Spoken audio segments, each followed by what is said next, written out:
Pirojpur town মাধ্যমিক বিদ্যালয় কর্তৃক আয়োজিত ফুটবল টুর্নামেন্ট শুভ উদ্বোধন করেন টাউন মাধ্যমিক বিদ্যালয়ের সভাপতি অধ্যক্ষ আলমগীর হোসেন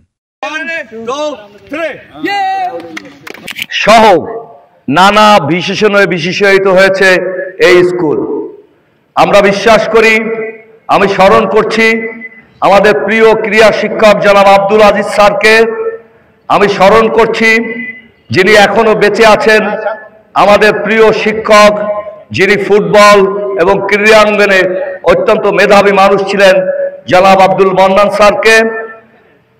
আব্দুল আজিজ স্যার বাংলাদেশে টাউন স্কুলকে প্রতিষ্ঠিত করতে চেয়েছিলেন ক্রীড়া অঙ্গনে, যদিও তৎকালীন ৮০-র দশকের সাংস্কৃতিক অনুযায়ী বরিশালে গেলে জিতলেও জিততে পারতাম না।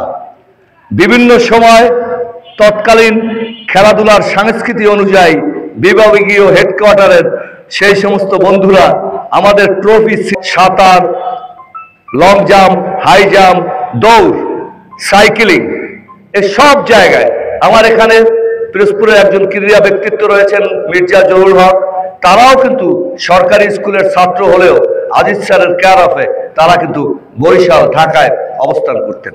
তো আমি সকল শিক্ষকদের এবং বিশেষ করে এই যারা এই স্কুলটি প্রতিষ্ঠা করেছেন টাউন মাধ্যমিক বিদ্যালয় নামে, তাদের সকলকে শ্রদ্ধার সাথে স্মরণ করছি। নাম বলতে গেলে অনেক সময় লাগবে, অতএব সেই সমস্ত মানুষরা আল্লাহ যেন ব্যস্ত নসিব করেন। এবং আমি বিশ্বাস করি আমাদের দৃঢ়তা, আমাদের বর্তমান প্রধান শিক্ষক